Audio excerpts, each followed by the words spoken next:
every now and then one of those 4,000 plus, because now with the new additions it's over 4,000 pipes, but sometimes one of those will go out of tune, or several of them, and then I have to climb up here and tune it. The organ is professionally tuned twice a month, but even between those times with that many pipes, some may get out of tune. And this is how you get up into the organ.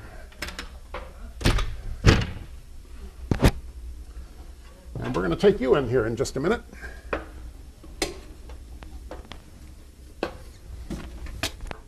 I'm standing right inside that trapdoor, surrounded by some of the largest pipes in the organ. And this big fellow here is really a wind trunk.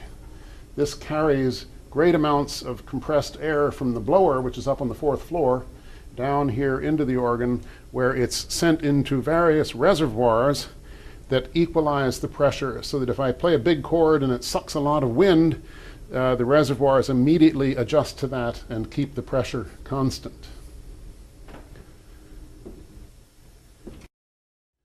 We're now inside the organ. This is something that very few people ever get to see. These are principal pipes here. These are getting fairly big, and then as you see it continues on up here. These are the pipes that are inside the instrument, behind the curtain. This down here on the floor is a reservoir. When the organ is turned on and wind is blown into it, the top of this rises up, and when it's filled with air, and these springs serve to keep the air pressure constant. And then down here you can see where the air comes out of the reservoir and is sent through these green pipes to various divisions of the organ. This whole space is about the size of a 3-story house. And here is the ladder that takes us up to the 2nd story.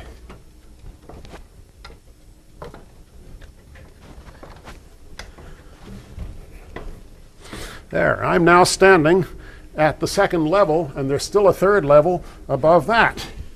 And now I'll come back down.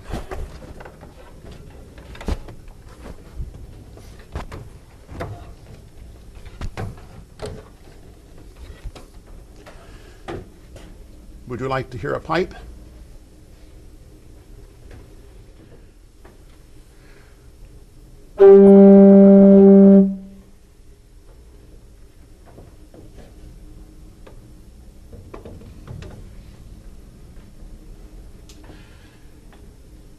Okay, now, right in back of us is that pipe. I mean, it just goes all the way up to the top. You really can't see it because these other pipes are in front of it, but it's just like a great big flute, except that it takes a powerful amount of air to...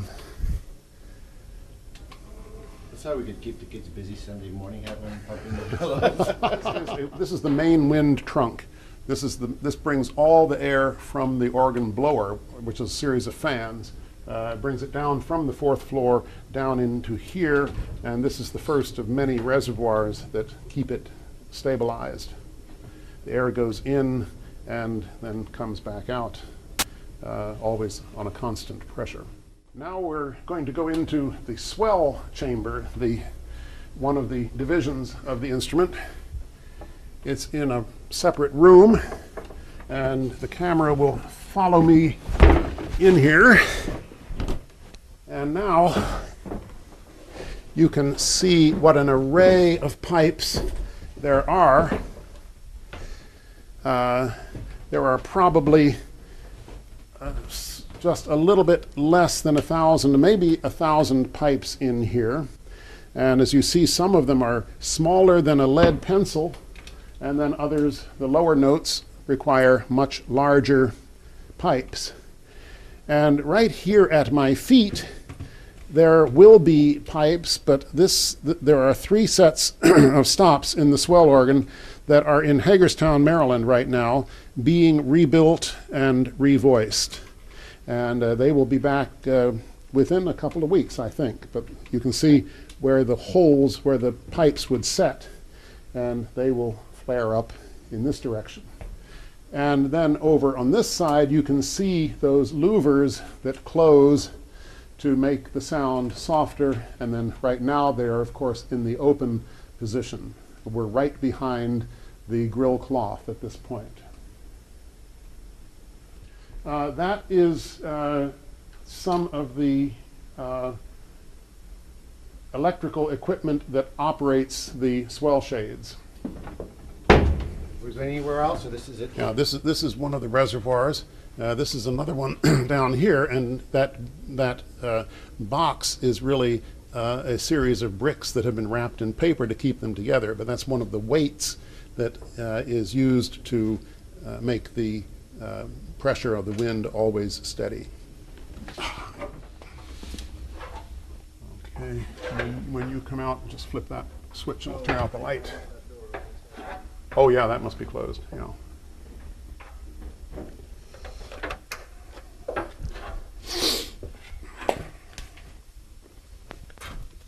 Well, now we're going to go into the choir room.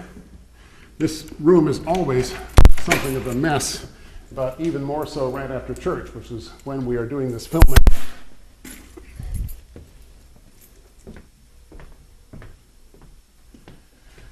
This is the folders for the church choir music, and down here the music for the St. Andrew Chorale, which won't start for another few weeks, and so that music hasn't been put out yet. And in the center of the room is a very, very old and beautiful, but still pretty decrepit Steinway piano, and the choir sits all around the room. This is kind of interesting. Over here we have a shrine to one of my predecessors, Seth Bingham, who was born 100 years ago. And this is a picture of him at the organ that was installed in 1920 under his direction, and a plaque that was given to him on the occasion of, I believe, his 35th anniversary as organist here. And this is a picture of Dr. Bingham.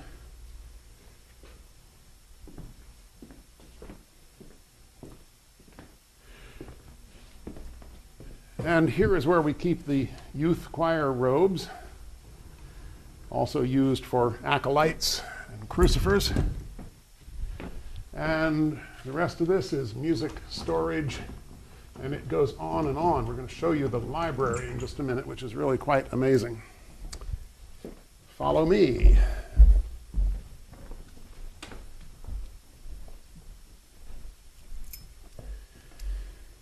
This is the choir library. It has extended its space, so we have some of it out here. But in this room, there are hundreds and hundreds of anthems, floor to ceiling, all packed away in boxes, thanks to our wonderful choir librarian, whom most of you know, Jeanette Robbins. Jeanette spends a lot of time in this space filing music and getting the music out for the next Sunday. And this is all numerical, and you can see we get up here into the 1000. This is 1011, and so on, 1014, 1016. And the boxes that aren't here in this room are the ones that are scattered in other shelves throughout the music suite.